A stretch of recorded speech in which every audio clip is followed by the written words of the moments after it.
Good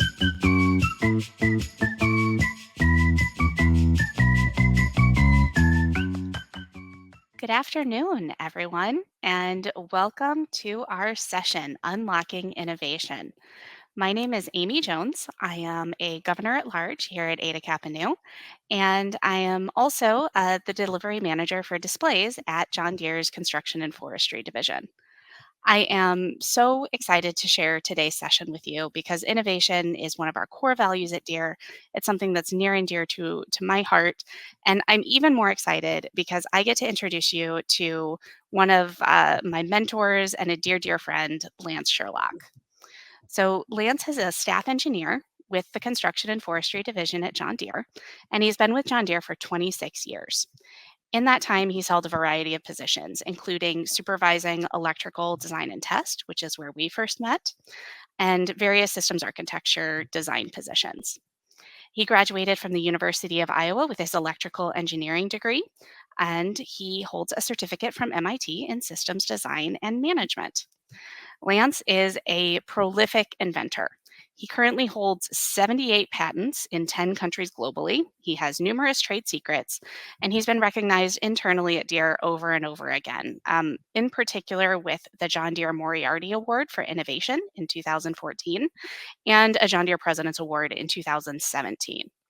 He's worked on some of John Deere's most significant breakthroughs, including SmartGrade, which is a grade management solution, as well as the design of the and launch of the Deere excavator product line. Beyond his technical prowess, he's a passionate mentor and advocate. Like I said, I'm one of the very many engineers that he's guided, and I can easily say that without Lance's constant faith and advocacy for us, his support in learning, and at times his tough love, there are many at John Deere who would not have had the level of success that we've experienced. I am so excited that he's agreed to speak with you all today, and I hope that you enjoy learning from Lance as much as I have. Lance, over to you.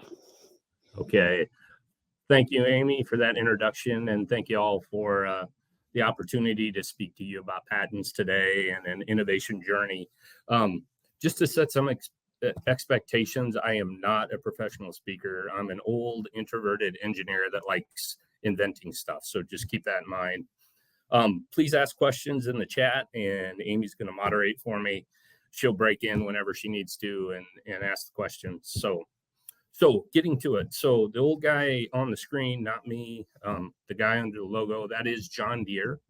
That for those of you that don't know, he was a blacksmith that made a plow out of an old sawmill blade, and got it patented too. But the metal of that saw blade was such that it could pull through the stickiness of the Midwest soil. Other plows before that, they'd get all bound up and stuck, and about every 5 feet, the farmer would have to stop, clean it off, and then move forward. So he really revolutionized farming, and from the start, innovation has been a core value within John Deere, the man, and John Deere, the company. And that has given me a great playground, if you will, for my innovation development journey. But it didn't start there. Now, I'll add this to my perspective on all this is as an employee in a big multinational company. There's a whole legal department that does all the hard work of working with patent offices and all that kind of stuff. So I don't know the ins and outs of that, but we'll do my best to answer questions as they come up. Let's see, next slide. So as Amy said, well, let me start with the disclaimer first. I am not a legal expert and I have no law degree. I am just an engineer, but I've been granted 45/78 patents for Deere. And what that means is 45 ideas have been patented, but because John Deere is a global company, we often patent things in multiple countries. So the picture on the right, that yellow one, that's my very first patent. It was actually in Japan, of all places, the only one I have in Japan. And it's of an integrated end-of-line tester for an excavator. And for those of you that don't know what an excavator is, I brought in my model. It's not a toy, it's a model. Anyway, that same idea has been patented in 5 other countries. So when you add up all the countries, it's 78 patents.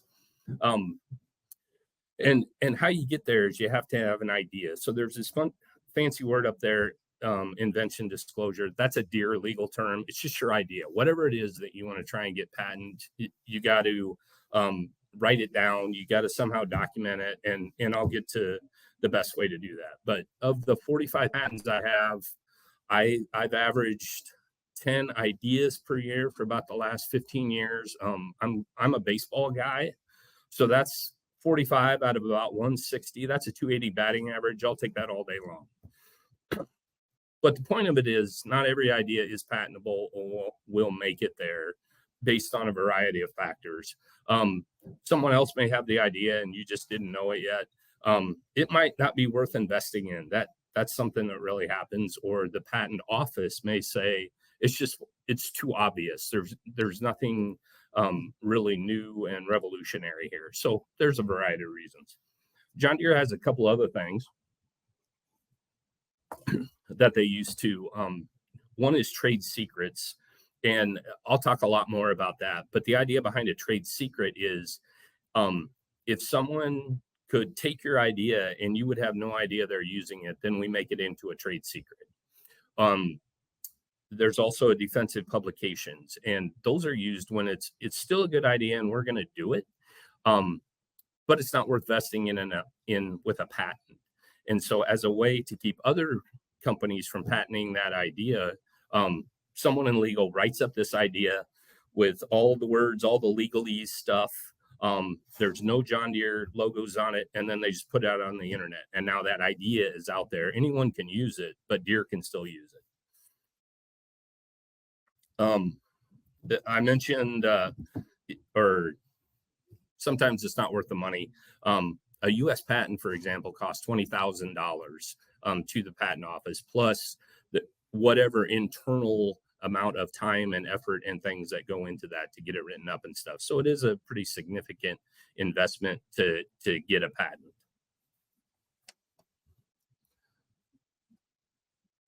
Oh, I'm sorry, wrong way. Don't let the old guy use technology. So early years, I said John Deere wasn't my only part of the journey here. I grew up on a farm that was 8.4 miles away from the small town I lived in. So my grandpa's farm's pictured here. He'd be amazed that's a satellite picture of his place if he were still around. And so I spent tons of time out on his farm learning, and I really learned innovation from him. If you've ever been on a farm, you got to get the machinery working, you got to get the buildings maintained, you got to move the livestock, all that kind of stuff. So the term, if you've ever heard it, baling wire and duct tape, used a lot of them in my day to get stuff back up and running. Ran off to college at the University of Iowa, go Hawks, and worked as an auto mechanic. And I was in the part where the used cars come in and how quickly can we turn them over, get them running, and get it back out. So a lot of time, what's not quite right on this, and how can we make it good enough to get it sold again, but adding new ideas. I always wanted to work in the automotive industry. So when I was getting close to graduation, sending resumes out to all the OEMs, and got lucky in that an engineering manager at General Motors, who grew up on a farm in Nebraska, brought me in for an interview and took on this B student. I know you all are, I'm sure, A++. I'm just a lowly B student with a farming background and a mechanics background, and off I go to General Motors. So this is 1991. The fall of the Berlin Wall had just recently happened, and this Soviet company called Lada Vaz, and that's one of their vehicles, that little green truck right there. They hired General Motors to develop emission systems so they could sell their cars globally and create real currency. So here I am, 23 years old, driving around this little Russian SUV, and back in 1991, SUVs, CUVs, they weren't everywhere.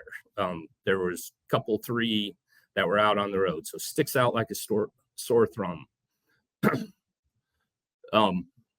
Just a note, I got a red arrow here. I hope you can see that. There's actually a hole in the front bumper, and there was a rod that came with the truck. You stuck the rod in there, you cranked it a couple times, and you use that to start the engine. Now, if anyone out there is a James Bond movie fan, next time you watch one, look for trucks like this, because that's what I was driving around UAW Central, Flint, Michigan, Detroit, Michigan, and stuff. And in that job, I came up with several software system invention disclosures or ideas that we documented. And what I found is most of the engineering managers at General Motors were mechanical engineer background. And so the term, it's just software, Lance, was first introduced to me, and learned that, and has stuck with me. I still say it to people today, and feel I have the ability to do that because I lived through it. So we got to John Deere in 1999, and for the first part of my career, I had lots of different roles in product development, testing, design, engineer, supervisor. I was kind of all over the board. And I had some ideas that came up, and John Deere, Amy can attest to this, had a bunch of mechanical engineers leading all the products, and I got to saying, it's just software. So my mindset at that time was kind of, it'd be really cool to get a patent, but boy, it seems like a lot of work, and I just kind of lacked that intentionality. In 2010, I moved into a lead engineer role on excavators. Again, this is an excavator for those that don't know, love my models. And decided I wanted to get a patent.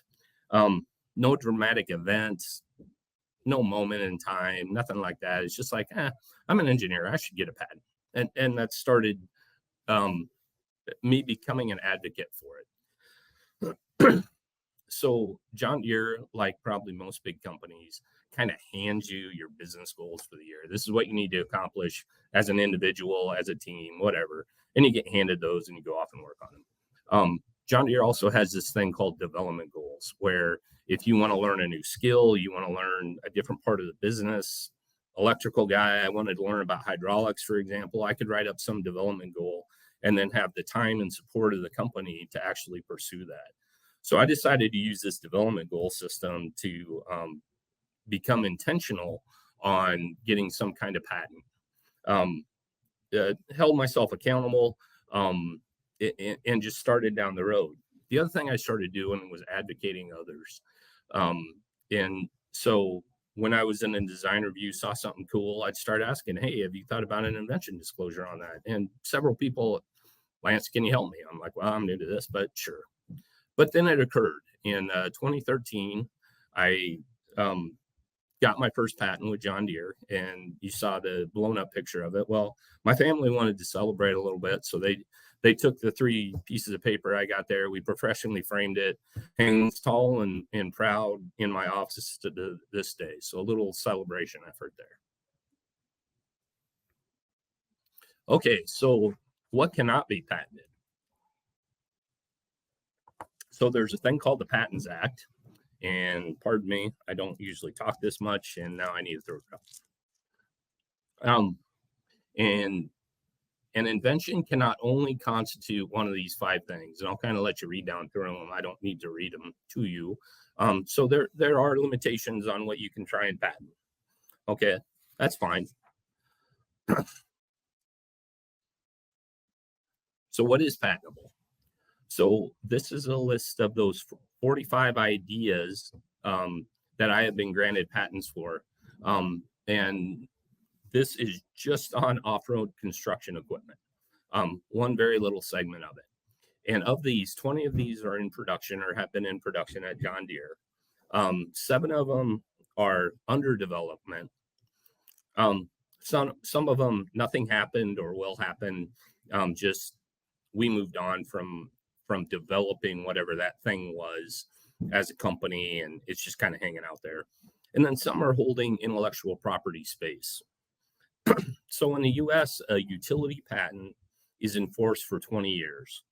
So if you get your idea patented in John Deere, we still have time to develop it, even if we don't have the resources or the schedule or whatever to do today. And this really happens. Uh, Around Thanksgiving, a coworker IM'd me and said, "Hey, just so you know, we started actually developing on that patent you had 5 years ago. Um, so we're off and running. I would tell you what it is, but Amy would yell at me because we're under development now. So apologize, but it really does happen. So if you get the chance, get it patented."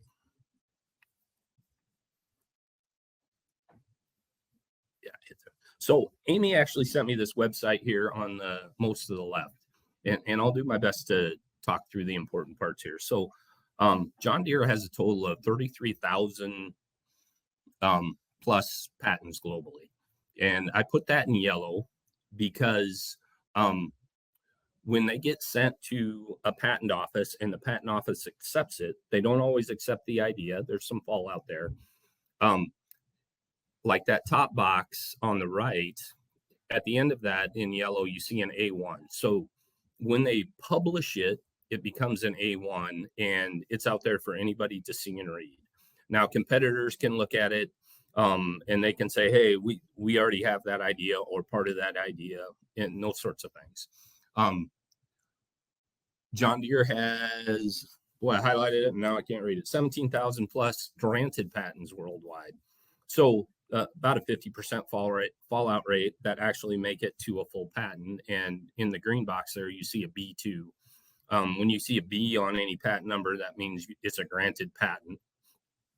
And this is where that big legal group comes into play because they're off actually talking with the patent office, sometimes taking out part of your claims or part of the idea and limiting it, sometimes rewriting part of the idea in their legalese, which really is a thing. But they work back and forth. I haven't, thankfully, had to be in any of those discussions. The patent office handles that for me. And so I don't know how all that works. Um, but there is this thing called legalese. So the first time I got one of my ideas written up by a patent lawyer and sent back to me, I started reading it and it was a foreign language to me. It was gibberish. I had no idea. And I called him up on the phone. I'm like, Josh, are you sure this is my idea? He laughed at me. He sent me a link to legalese and told me to study a little bit. So the other point I'll add here, looking at my notes, when you go from published to granted, it's anywhere from 2 years to 7 years. In my experience, it's not an easy thing. And then when they're not in the U.S., some other country, sometimes it's a lot longer than that before it actually comes through. So patience isn't my greatest thing, but you kind of have to be patient with this process. So this is a website I go look at in January, probably the last 5 years, just because I'm curious on what's going on in the US patent world. And if you start up there in the upper left, Samsung Electronics has 9,300 patents in 2024. And the previous couple years, same kind of numbers, just 2 to 1 over number two. I went and looked, and they have 260,000 employees worldwide. So there's a lot of people that are involved, but still, that's kind of a remarkable number to me. You go down that side, and I put an arrow next to General Motors. I work there, so still a little. I'm a Chevy guy. I read once that General Motors is roughly 1.5 to 2 times bigger than Deere. They have 950 some. You look on the right there, we had 465. Relatively, that's pretty close. We're kind of similar, right? They're on road, we're off road. But that 460 for Deere and Company, that's about our number, 450 to 500 a year, it seems like, which is fine. Our number one competitor in construction is Caterpillar right there. And they're right in that same ballpark. We're pretty common, or we're pretty equal there, which I just kind of found interesting, just from that perspective. Yeah, Yeah. Lance, I find it really interesting how when you look at this list, you can really see kind of groupings by industry. So at the top there, yes, you've got Samsung, but you've also got LG and Qualcomm and Intel's up in the top. Then there's another little grouping down by General Motors that has a lot of the automotive manufacturers. So potentially, if somebody really has a patent as a career goal, that may impact which industry you find yourself in. So just kind of fun to look and see. You can almost judge just by the groupings of companies how much of a priority or how much innovation is happening at those companies. Great. Thanks, Amy. Okay, so how do you do it? Um, that there's no right way, there's no wrong way. Lots of people at John Deere use PowerPoint. Great way to write up your idea. We have templates that people can use to make sure they get the right questions answered, and off you go. Just get it down on paper. I'm a paper guy. This is my little handy notebook, colored pen in there, um, and that's what I use. But I normally start with what's the problem I'm trying to solve, small enough, or what's the desired outcome I want to get to. And being a visual thinker, I start drawing pictures on paper, on a whiteboard if I have one. Start asking questions, putting down thoughts, um, and then kind of the mental mechanics for me takes over, and thing things start lining up and making sense, and start getting somewhere. Utilize my toys a lot with different functions, and that works well for me. Now, having said that, I've written up some literally in 15 minutes. The idea comes from me, and we get the whole thing documented and down. And others have taken multiple years to go from how do I get there? And so this ongoing long process of refinement to get there. Now, one of the really important parts is I have that label up there around the yellow box. When you first start on an idea, get your name and a date on there. This is really important. In parts of the world, if two companies um, try and get a patent on an idea, it will be the first to have the idea. So that date on there may be the thing that allows you to get the patent versus some competitor. In the United States, it changed, I don't know, 5, 6 years ago for the first to file. So even though I have that date on there, might have had the idea first. Caterpillar put the idea into the patent office before I did, so they're going to win that one. But it varies country to country which way that works. Excuse me. What I find really fascinating about this, Lance, is that you talked about the legalese, and I've read enough patents to know that they are pretty incomprehensible. But when I look at your initial notes, like I feel like even somebody who doesn't really have any sense of a construction vehicle could look at those and pretty easily understand what you're talking about there. So I think that sometimes the process can seem really incomprehensible because you only see the published final result. But when it starts, it usually starts with like little pictures of a dump truck. Mhm. I'm really good at drawing construction equipment. So I'll share a story with you, and I'm not advocating any of you do this. I'm just going to tell you the story. So I air whiteboard while driving. So I have a wife and 3 kids. Kids are all, the youngest is in college. But when we would go on vacations or go to see family and get out on the interstate, everybody else would be screening or sleeping. And so there's dad driving down the interstate, and an idea pops in my head. And while I drive down the interstate, I'm whiteboarding this thing out, doing it. Somebody will wake up, look up from their screen. Oh, what are you inventing, Dad? And again, I'm not advocating for it. It wasn't the safest thing, but I could see through the whiteboard, and no accidents happened. Didn't even get a speeding ticket. But that's kind of the way I would do it. And then when we would arrive somewhere, whether it's a gas station or our destination or whatever, my little book would be with me and sketch down enough of what I was thinking about to get that captured.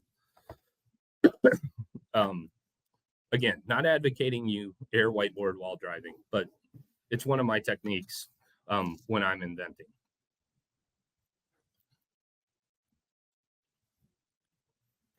So within Deere anyway, software patents are kind of a discussion point. And yes, you can um, definitely patent software ideas, but it comes down to this thing of detection. Okay, and let me walk you through this. So let's say Amy and I create some software feature on my excavator here. Um, could I walk up to a Caterpillar excavator, climb on there, and see that they've done the same thing in software? If I can, then Deere will try and patent that if it's a good idea. If I couldn't tell that they had done the same thing, then we turn that into a trade secret. So we go ahead and fill out all the right documentation. We file it away in our own thing. And the reason this is important is that if we were accused of stealing someone else's idea, now we can pull up our file that says, hey, we made this back 10 years ago. We didn't steal it from you. We had it first. Then we're good to go legally. Now, thankfully, I haven't been brought into any of those discussions with legal, but it is important. It's this whole detection thing. And the same thing can be, same question can be asked for mechanical parts or mechatronic things, any of it. Is it detectable by you if someone were to steal it?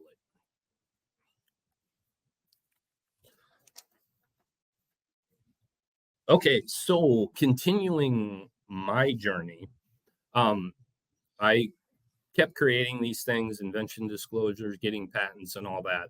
And so I would be sitting in a design review, and I would say, hey, I have a question. And literally people would go, yes, Lance, we're working on the disclosure.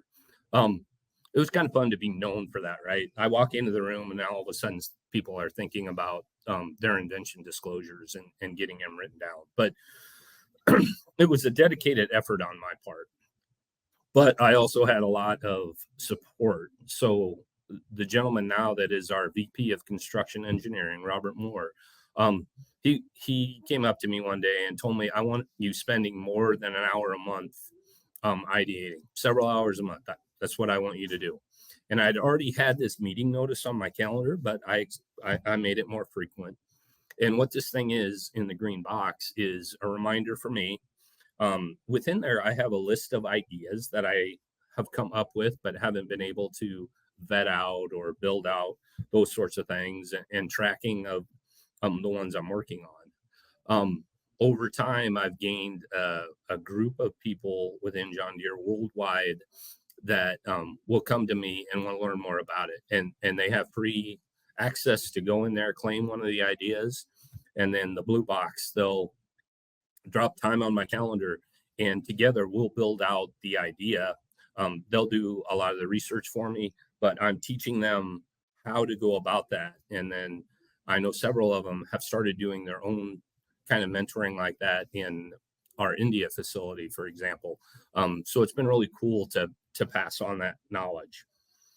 Okay, so you're probably looking at that picture on the right in the red box going, what in the world is that? So fun story. And this is where the contagious comes into play. So I'm at the MIT certificate program, Amy mentioned, and it's kickoff week out in Boston, and they're making us do team building activities. Good heavens. Not a fan. I'll admit it, not a fan at all. But this was one of those, there's an imaginary creek that you got to get your whole team across, and there's not enough of these squares and it's too long. But you got to figure out an innovative way to get the whole team across so you can get to the pizza and beer. Well, a little background. I used to be a power lifter, didn't compete, but did all the training. Before my hip went bad, I was a pretty strong guy. So I offered up to my team of, I think there were 6 of us. I will do this if you guys want to. So I put my cowboy boots on 2 of the squares, one at a time, piggybacked them across, came across, piggybacked them across, came across. We got done with this team building thing in 7 minutes, and people were beer and pizza and watching everybody else try and solve it. 3 of the professors of this certificate program walked up and said, in all the years and all the groups that we've had go through this exercise, no one has solved it that way. That was the most innovative thing I've ever seen, Lance. So I thought that was pretty cool coming from MIT folks. So switching gears here a little bit, I've kind of told you how I've gone about doing patent stuff, but you may be asking, what advice would you give? And so now I'm gonna put Amy on the spot. Oop, wrong button. Back in 2014, Amy and I worked close together, um, and she was developing her goals.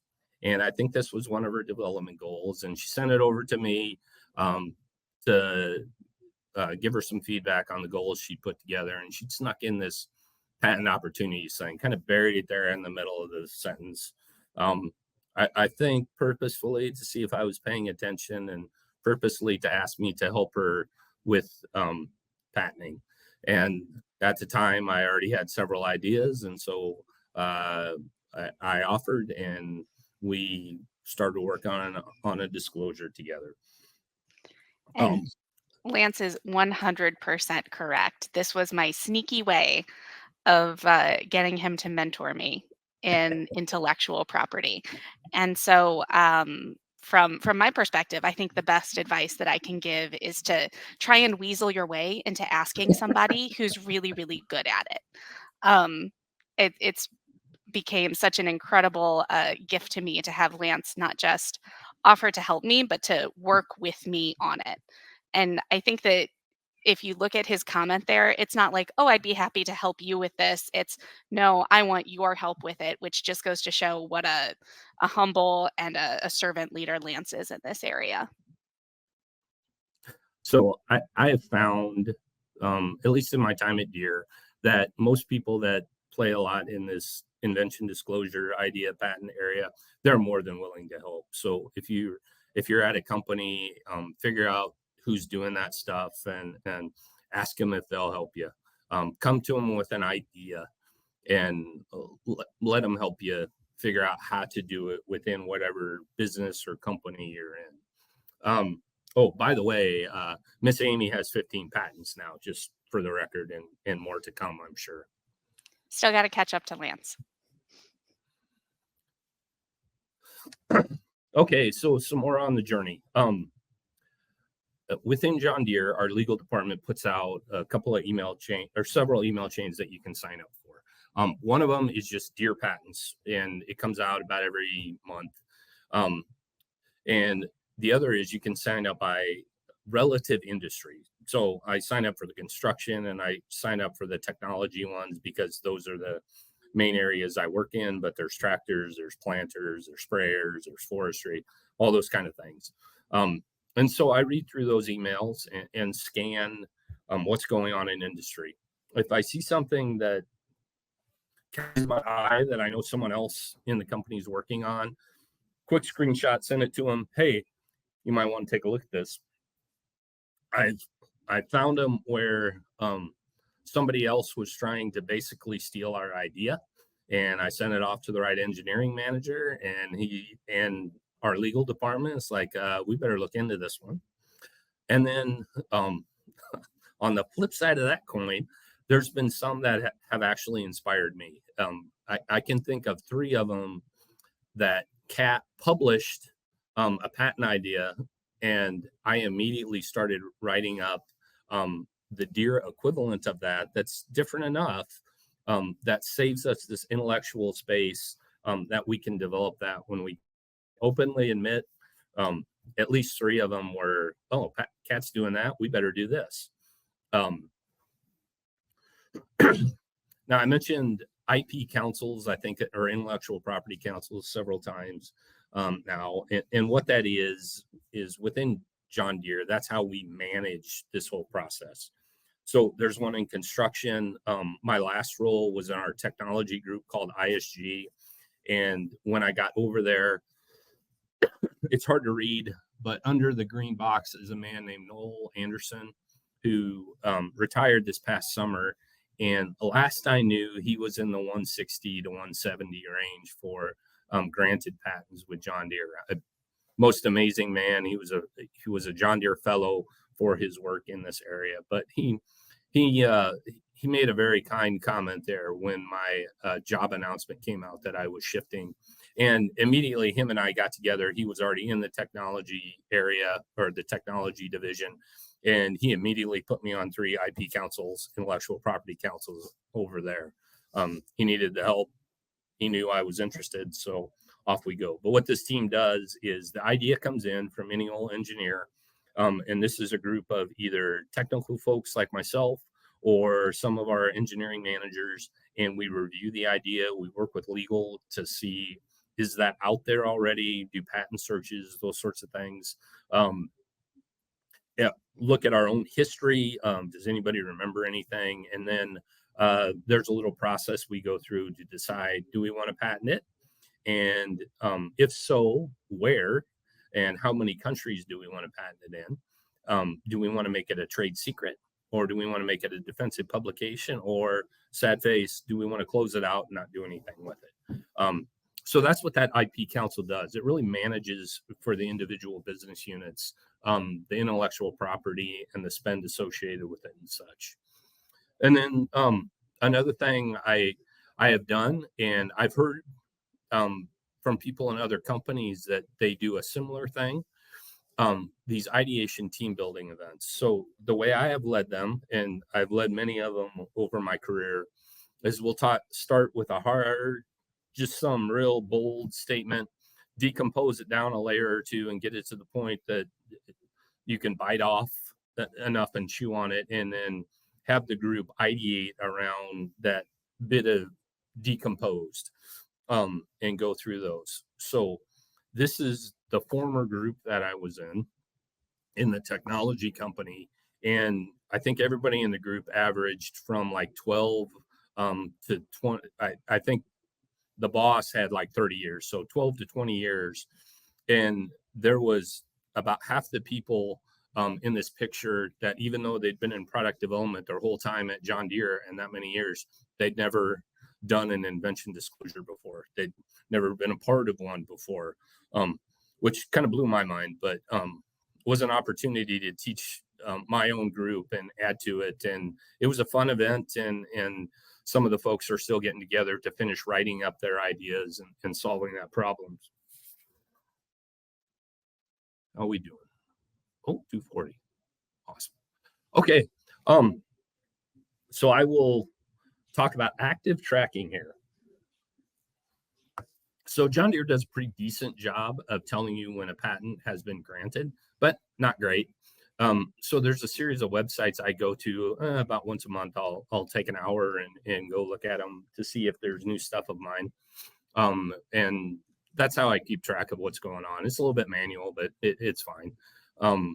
But I wouldn't be a good engineer if I didn't have some kind of Excel tracking sheet, which you see there in the blue. So my list of patents, what are the patent numbers, and then some other metadata maybe is what to call it, but what are the countries and which ones are in production and all that kind of stuff, just a way for me to track it.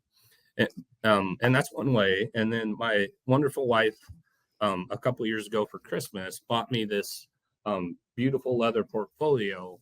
And what is inside is the front page of each of my 78 patents. And she wanted to make this and keep this as a family heirloom for our family, which almost made me cry. It was great. The other thing I'll add is, as an engineer, I don't think that much about it, but people that aren't engineers or scientists are actually blown away when they hear you have a patent. It just the reaction and stuff. And I'll give you an example. So one very cold Sunday winter morning, probably about 8 years ago, my youngest son was getting ready for a 7th grade basketball game at the state tournament here in Iowa, not the high school, just kids league state tournament. They hadn't done very well, and that's why they were playing on Sunday morning versus Sunday afternoon. But they were warming up, pulled out my work phone, looked down, and I meant to do this just mentally. And I said it out loud, and I've done this a few times in my life, but I just went, cool, I got another patent. Now, the mom who was sitting next to me and her husband was the coach, she's a medical professional and he's a doctor. She looked at me, she slapped me and said, "What'd you say, Lance?" I said, "Oh, I got another patent, Amy." Not this Amy, a different Amy. Um, and so the whole game, she sat there just bewildered, befuddled, and asking me all about this. How do you do it? What is your patent on? And what are your other patents on? And so we talked the whole time. Game gets over. First thing she does, she walks right across the court and she says to her husband, Scott, the coach, she goes, "Scott, did you know Lance gets patents?" And these are very professional people in the medical field, all that kind of stuff. And so it's just funny to me. Family members beyond my extended or my immediate family, yeah, same thing. You have patents, but the funniest is when my kids' friends find out that I have a patent, and um, my kids will walk them into my office and show them that one that's hanging up there, and then nowadays they'll grab the book and show them, and they're just stunned. And part of it is because they're used to dad Lance, which is very different than work Lance, but it's still pretty cool. Point of it is celebrate a little bit if you get it. It really is a cool accomplishment and pretty unique to engineering and science in general that we have this opportunity. So with that, thank you for listening to my ramblings, and I'm happy to try and answer any questions you have. Thank you so much, Lance. I'm going to invite everybody to put any questions that they have here in the chat. We have just a couple of minutes left in case anybody has one.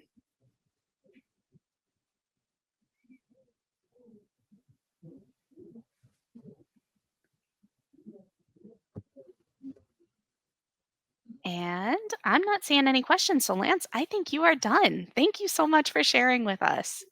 You're very welcome. Thank you for the opportunity.